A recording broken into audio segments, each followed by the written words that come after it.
Good evening. Ciaran Cousins is my name, and I live in Clondra. And I've been working with Mairead for the last 3 or 4 years with the Built Heritage Investment Scheme, and I find it, it's such a big help in terms of co-funding or part funding some of the restoration work that it has enabled me to do on both the house and some of the outbuildings, um, walls and buildings, I suppose, that were in quite a dilapidated state, and through the support that I got from Mairead and the Built Heritage Investment Scheme, it enabled me to restore those buildings in a way that otherwise just wouldn't have happened. And I suppose if I'd been left to my own devices and not got involved with the scheme, I would have patched them up in some shape or form, but not in the same way, or not the same detail and level of care and attention that that I was able to do with the scheme. I suppose there's a couple of aspects to it. One is absolutely Mairead and the scheme. It's fantastic. The A hugely important part of working through the scheme is your professional person that you have on board and as part of your team. So your conservation architect. I worked with Jane Mead, and I must say I find Jane to be fantastic. And that's from the application process, helping me with that, through to planning out, giving me ideas about timescales, about funding, about helping me deal with builders on the ground, and talking to builders and saying, look, this is what we need, examining it, and I suppose doing the survey afterwards to make sure it is done as it's supposed to be done, and signing off reports ultimately to be sent back into Longford County Council and to Mairead's office. So hugely, your conservation architect, hugely important.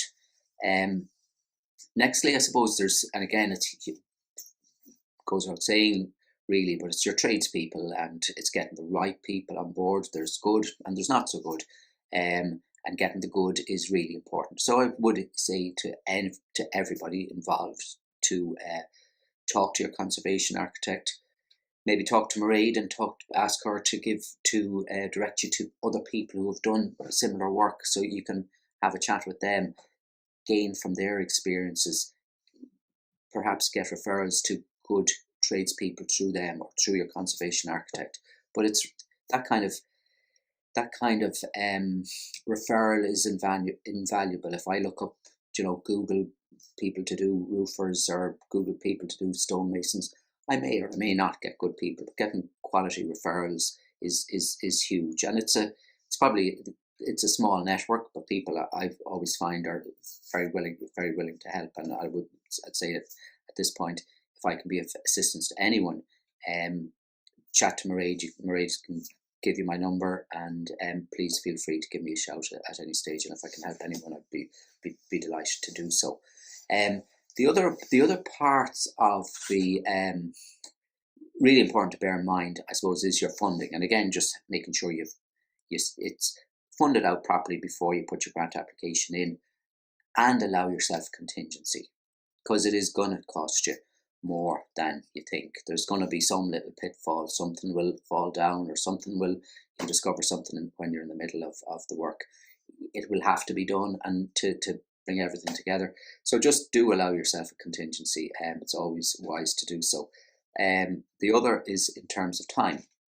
And again, things will happen, weather will happen, tradespeople will get delayed, various things. I suppose with COVID, it's another aspect to it as well. There are always going to be delays, and time is just, you don't want to be coming towards the end of September into October and not be finished. And again, you're going to run into weather problems if you're building that potentially at that time of the year. So if you can plan it out, get it done early, have it done, have everything signed off, and you can relax at that stage. So plan it out, And again, give yourself lots of time and contingencies, but don't leave it. Don't leave it until the last minute. And if you do, you're just going to give yourself a lot of heartache. So I suppose you've got Mairead, brilliant. Your conservation architect, critical. Found Jane, absolutely brilliant. Get your tradespeople. You know, there are lots of good people out there, and I think just talking to people, getting good referrals, really, really important. In terms of funding, just give yourself contingency. In terms of time, give yourself contingency and plan it out. And you know, stick to your plans, and particularly in terms of time, you have to get it in time. If you don't get it in time, you're not going to get your funding. So that's critical. But if I can be of assistance to anyone, I would just be delighted to do so. Great scheme, and best of luck to everybody with your projects for 2021. Thanks very much.